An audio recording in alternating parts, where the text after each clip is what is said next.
Marcus Washington stood frozen in his backyard, towel in hand, as a middle-aged white woman in a wide-brimmed sun hat lounged on his pool float.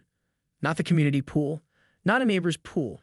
His pool in his private backyard behind his 8-foot privacy fence with a locked gate. "Excuse me," Marcus called out, his voice rising with disbelief. The woman, sunglasses perched precisely on her nose, drink in hand, didn't even look up. "The chemicals are a bit off today. You should really talk to your pool service." Marcus blinked twice, wondering if he was hallucinating.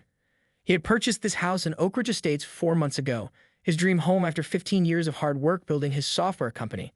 The property taxes were steep, the HOA fees steeper, but the private pool and quiet neighborhood had sold him immediately. "Ma'am, this is my private residence, my backyard, my pool." Marcus emphasized each "my" with increasing volume. "How did you even get in here?" The woman finally acknowledged him with a dismissive wave. "Oh, don't be silly. I'm Karen Whitley, HOA president." She said this as if it explained everything. "I have access to all common areas." "This isn't a common area. This is my property." Marcus set his towel down with deliberate control. As one of only 3 black families in the neighborhood, he'd expected some adjustment period, but not whatever this was. Karen sat up slightly on the float, peering at him over her sunglasses. "Well, technically, according to the bylaws, pools are considered shared amenities during inspection periods, and I'm conducting an inspection." She sipped her drink, which Marcus noted with rising anger had come from his outdoor mini-fridge. "There's no such bylaw," Marcus said, pulling out his phone. "And even if there were, which there isn't, that would require advance notice and scheduling." Karen's face tightened. "I don't like your tone. I've been HOA president for 7 years, and I know every rule in our covenant." Marcus pulled up the HOA documents he meticulously reviewed before signing. "Please show me where it says you can enter private property without permission." "I don't need to justify myself to you," Karen snapped, her pleasant facade cracking. "Kevin allowed access any time." "Kevin? The previous owner?" "Well, I'm not Kevin, and this is trespassing." Marcus pointed to the gate. "Please leave now." Karen's laugh echoed across the water. "Trespassing? Don't be dramatic. I'm simply ensuring compliance." Her eyes narrowed. "You haven't been here long enough to understand how things work in Oak Ridge Estates." The implied threat wasn't subtle. Marcus felt a familiar weight settle in his chest, the burden of having to be reasonable, while someone else acted completely unreasonable. "5 minutes to gather your things," he said evenly, "or I call the police." Karen's eyes widened. "You wouldn't dare." Marcus dialed and put the phone on speaker. 911, what's your emergency?" Karen scrambled off the float so quickly she flipped it over, sputtering as she surfaced. "This isn't over," she hissed, water streaming down her face, mascara running. "You have no idea who you're dealing with." Marcus watched her collect her things, his face expressionless. "Actually, I think I do," he replied, ending the call. "The gate locks automatically behind you." As Karen stormed out, Marcus sank into a chair, knowing that while he'd won this battle, the war had just begun. The next morning, a large manila envelope awaited Marcus in his mailbox. Inside was an official-looking violation notice with the Oak Ridge Estates letterhead. "Immediate action required. Multiple covenant violations." Marcus scanned the ridiculous list. Unapproved pool float colors, excessive water usage, unauthorized landscaping changes, noise complaints, improper trash disposal, and most absurdly, hostile interaction with HOA officials. Each violation carried a fine totaling $2,750. Marcus laughed incredulously before anger set in. He photographed the notice and forwarded it to his attorney with a brief explanation of yesterday's encounter. Then he headed to work, determined not to let Karen ruin his day. When he returned that evening, a group of neighbors stood in his driveway. A stocky man with a clipboard stepped forward. "Marcus Washington, I'm Doug Peterson, HOA vice president. We've received concerning reports about your property." Marcus noted the inspection crew behind Doug, and Karen standing slightly apart, arms crossed triumphantly. "What a coincidence," Marcus replied. "I was about to email the board about unwarranted violations and a trespassing incident." Doug glanced at Karen, who quickly interjected as I explained I was conducting a routine inspection. "In my pool," Marcus countered, "drinking my beverages, without notice or permission?" Murmurs spread through the gathered neighbors. An older gentleman frowned. "Karen, you said he was refusing mandatory inspections," the man said. "He is." Karen's voice rose. "And now he's spreading lies." Marcus pulled out his phone. "I have security footage of yesterday's encounter. Would you like to see it?" Karen's face paled. "You're recording me without consent. That's illegal." "Not in my backyard, it isn't," Marcus replied calmly. "My property, my security system." A tall woman stepped forward. I'm Lisa Chen, new to the board.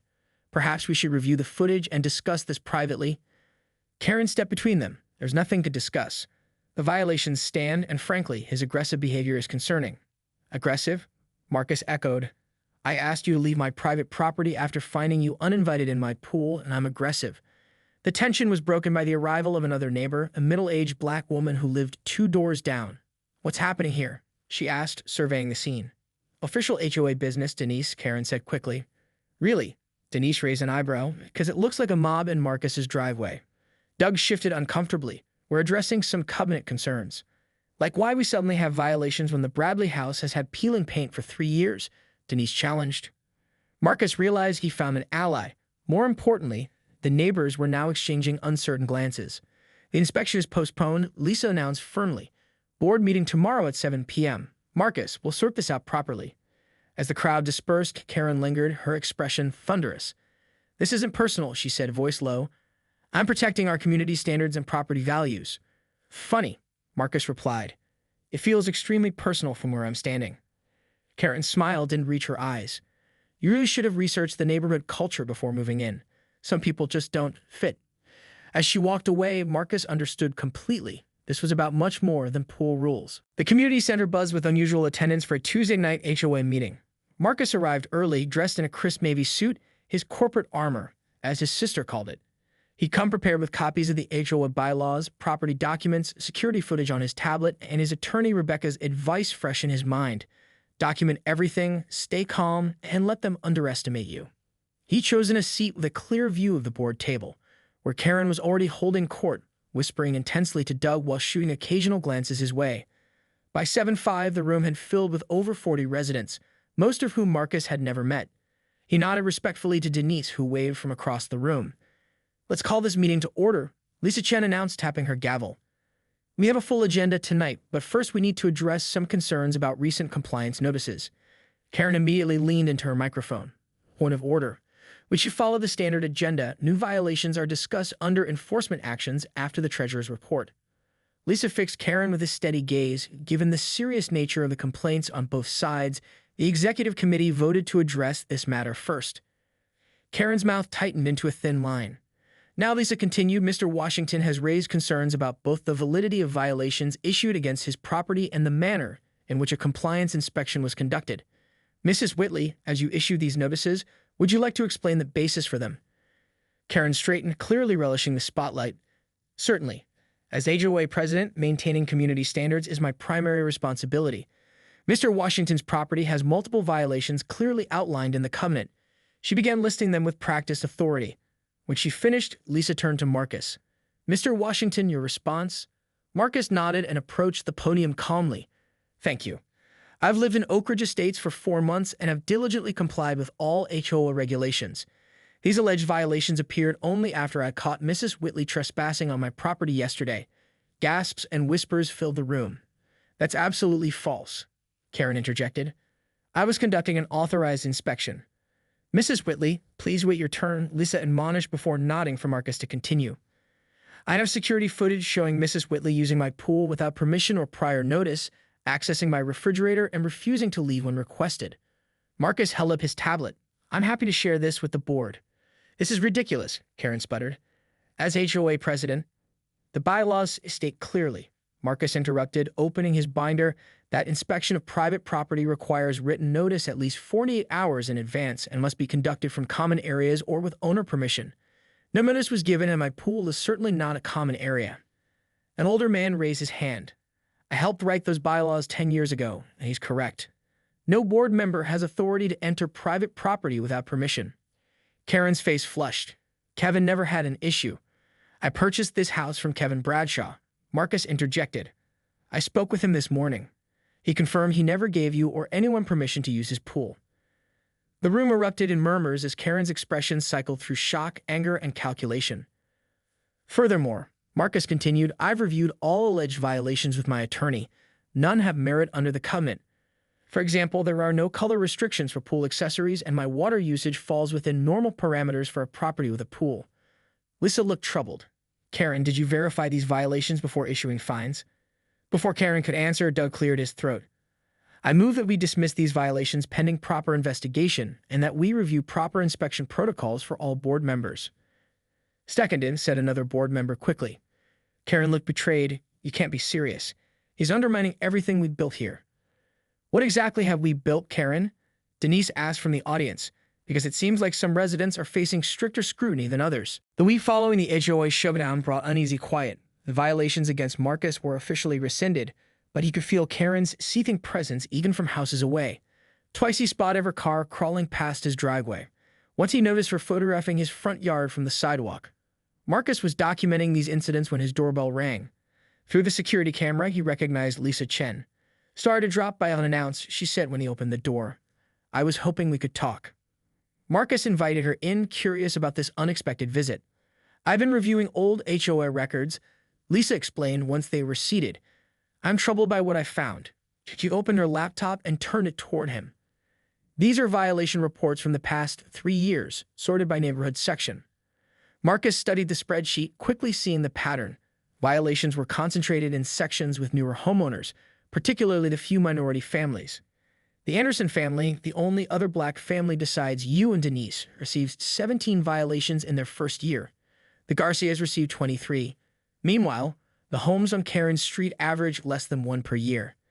Lisa's expression was grim. "This isn't random. It's targeted harassment," Marcus concluded quietly. "I think so," Lisa agreed. "Karen's been president for 7 years because nobody challenges her. The board just rubber stamps her decisions." "Why are you showing me this?" "Because the annual HOA election is in 6 weeks and we need change." Lisa's eyes held a determined gleam. "Several of us want you to run for president." Marcus laughed incredulously. "Me? The newest homeowner? The guy Karen's already trying to drive out?" "Exactly you.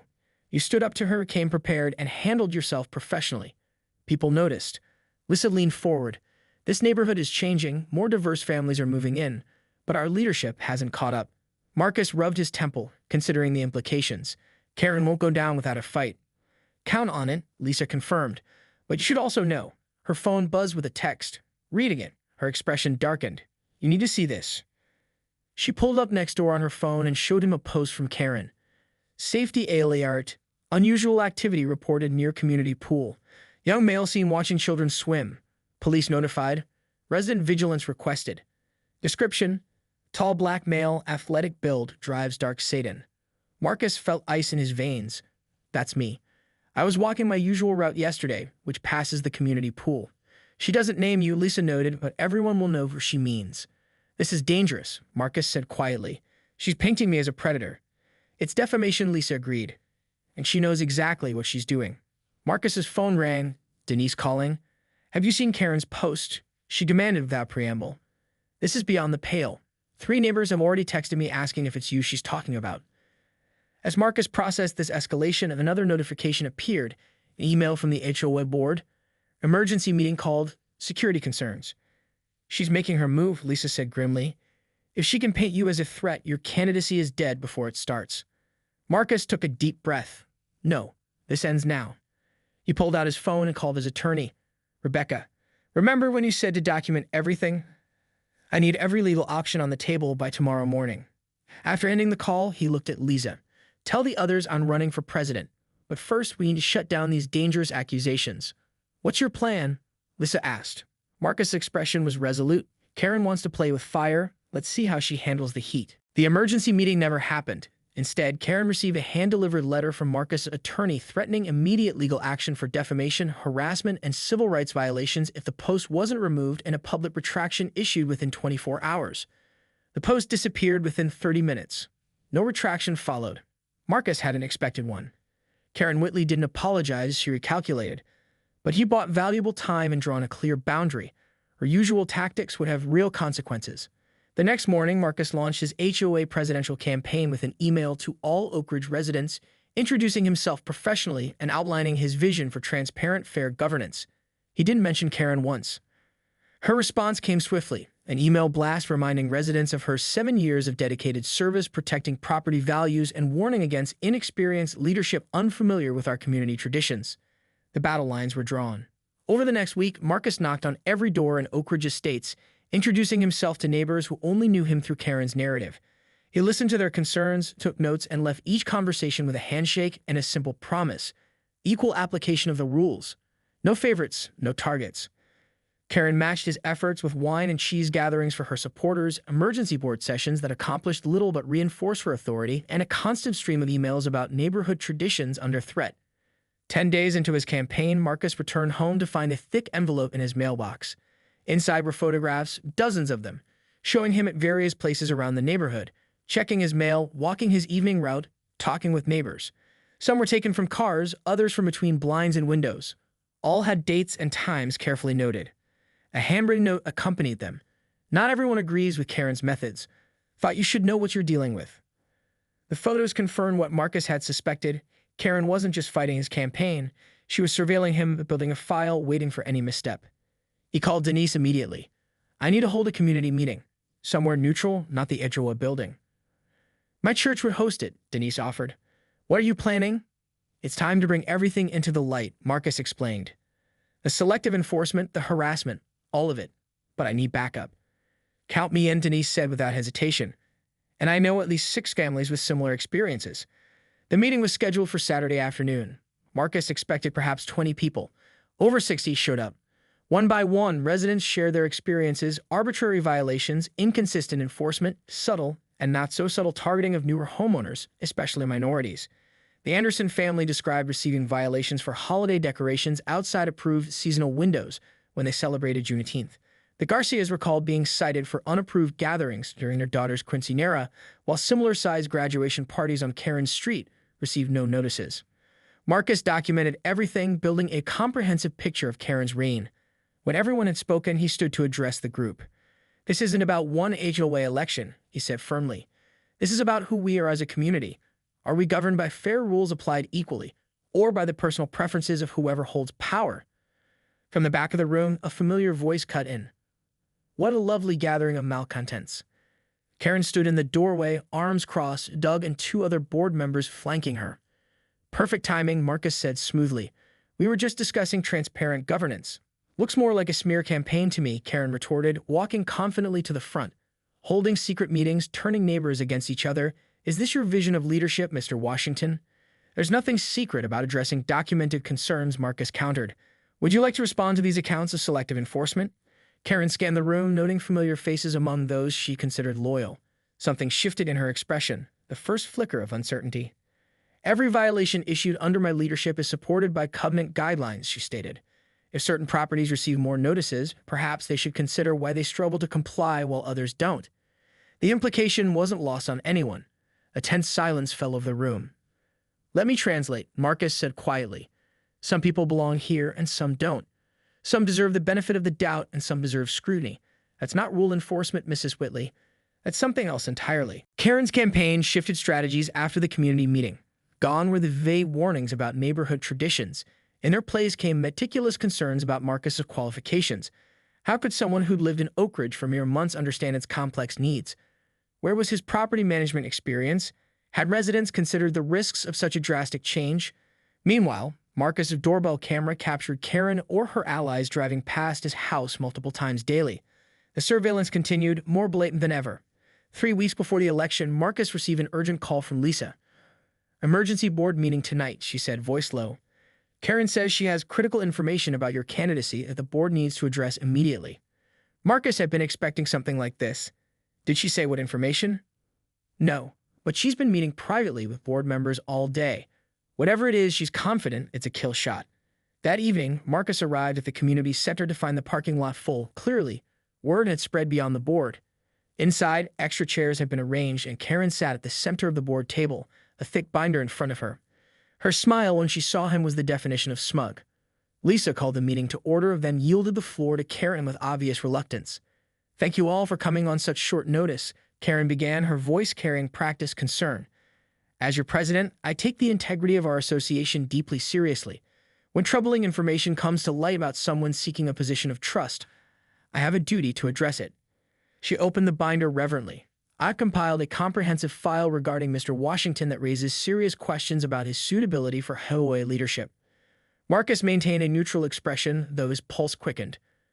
First, Karen continued, there are concerning patterns of activity. She projected photos onto the wall, the same surveillance images Marcus had already seen, now annotated with suggestive captions, examining vulnerable access points, under a photo of him checking his own mailbox, monitoring children's activities when he was simply walking past the playground. Murmurs rippled through the audience. Additionally, Karen pressed on, there are significant discrepancies in Mr. Washington's background. She displayed a document. His mortgage application lists self-employment, yet his company, Washington Digital Solutions, shows minimal online presence and no corporate registration in this state. Marcus sat straighter. This was unexpected. Finally, and most troublingly, Karen's voice dropped dramatically. There are questions about how Mr. Washington finances his lifestyle.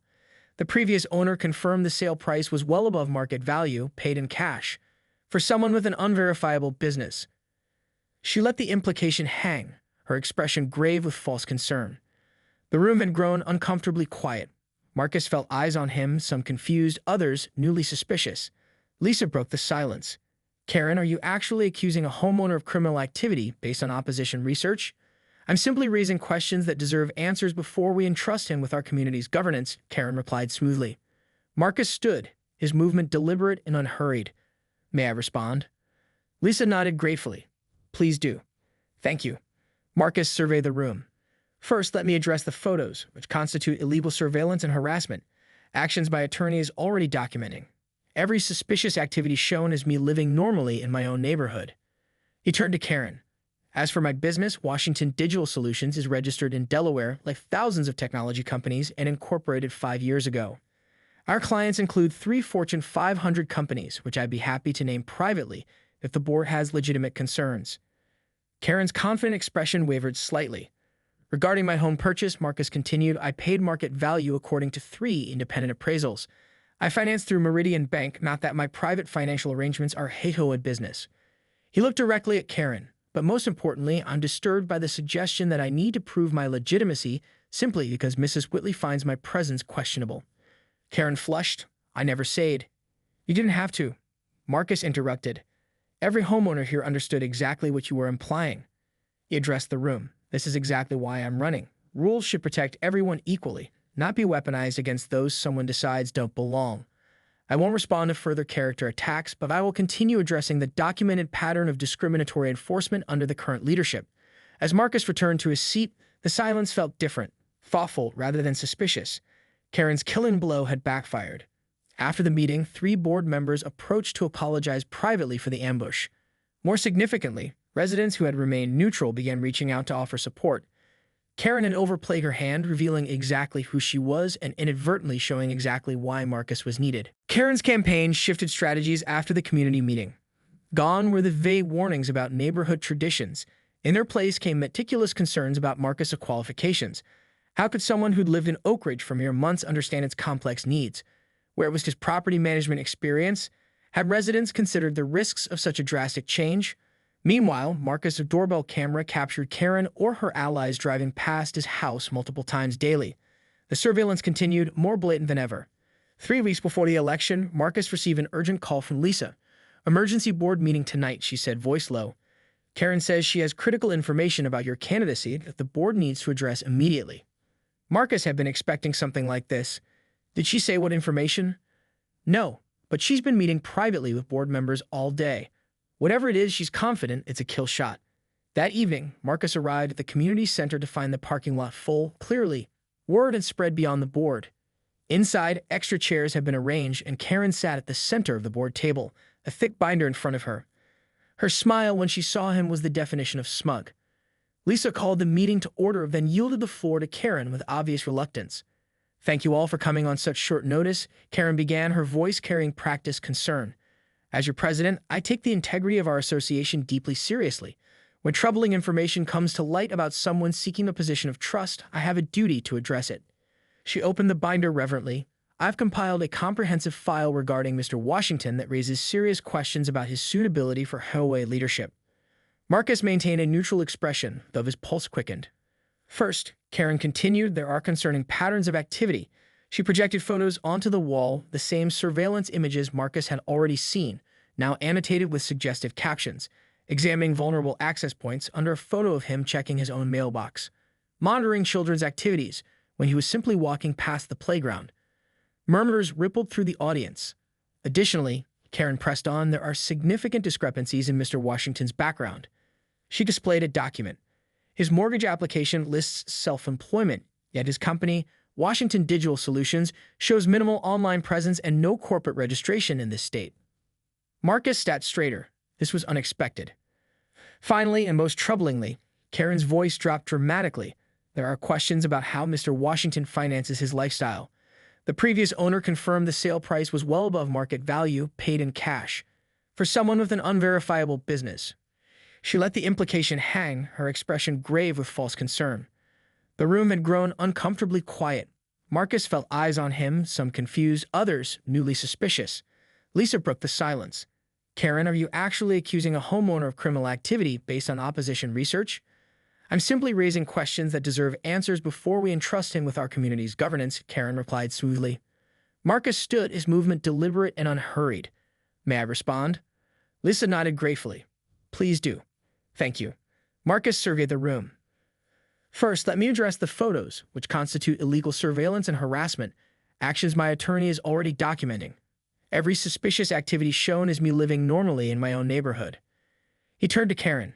As for my business, Washington Digital Solutions is registered in Delaware, like thousands of technology companies, and incorporated 5 years ago. Our clients include 3 Fortune 500 companies, which I'd be happy to name privately if the board has legitimate concerns. Karen's confident expression wavered slightly. Regarding my home purchase, Marcus continued, I paid market value according to 3 independent appraisals. I financed through Meridian Bank, not that my private financial arrangements are Hathaway business. He looked directly at Karen, but most importantly, I'm disturbed by the suggestion that I need to prove my legitimacy simply because Mrs. Whitley finds my presence questionable. Karen flushed. I never said. You didn't have to.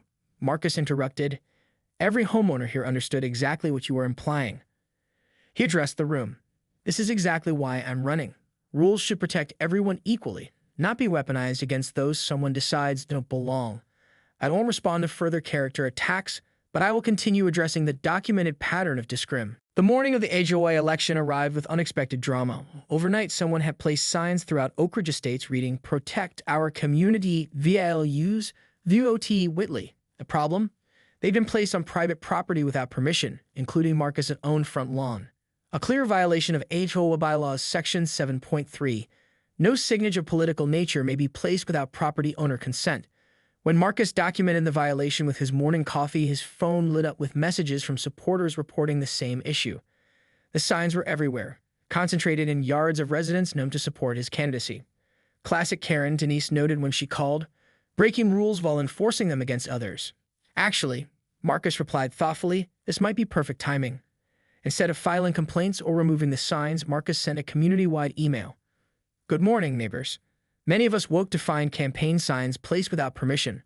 According to our bylaws, this isn't allowed. But rather than escalate tensions on election day, I suggest we all focus on the bigger picture, turning out to vote for the community we want. Polls open at 3 p.m. See you there. The contrast was subtle but clear. One candidate bet rules for advantage. The other prioritized community harmony even when wronged. By mid-morning, Karen had sent her own message disclaiming knowledge of the signs and promising to investigate this breach of protocol. Few believed her, but the damage control attempt showed she recognized her miscalculation. The voting began at 3 p.m. in the community center. Turnout was unprecedented, nearly 85% of eligible homeowners compared to the usual 30%. The line stretched outside, giving neighbors time to chat while waiting. Marcus moved through the crowd, thanking people for participating regardless of their voting intentions. Karen remained stationed near the ballot box, greeting each voter warmly while Doug hovered nearby, observing who spoke with Marcus. At 7 p.m., the polls closed. The counting would take place immediately, with representatives from both campaigns observing. Marcus had insisted on this transparency, knowing Karen's history of controlling information. As the counting proceeded in the conference room, tension built in the main hall where residents waited. The usual post-voting exodus hadn't occurred. People lingered, sensing this election's importance beyond typical HOA politics. At 8:17 p.m., Lisa emerged with the results in hand. The room fell silent. With a total of 178 votes cast, she announced, the results of the presidential election are as follows. Karen Whitley, 82 votes. Marcus Washington, 96 votes. For a moment, nothing happened. Then applause broke out, tentative at first, then building. Marcus had won by a narrow but decisive margin. Karen stood frozen, her smile rigid as the reality sank in. 7 years of unchallenged authority ended. She recovered quickly, approaching Marcus with an extended hand. "Congratulations," she said, voice tight but controlled.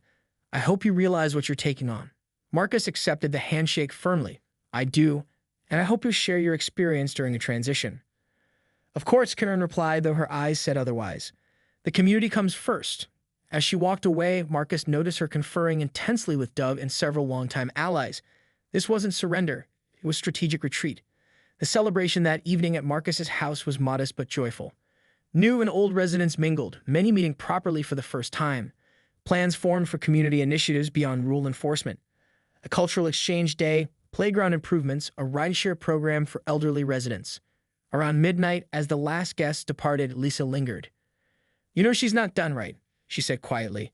"Karen still has significant support and 7 years of control in how things work." Marcus nodded. "I'm counting on it." "What do you mean?" "Real change doesn't happen in one election," Marcus explained. "It happens when patterns are disrupted repeatedly until new patterns form.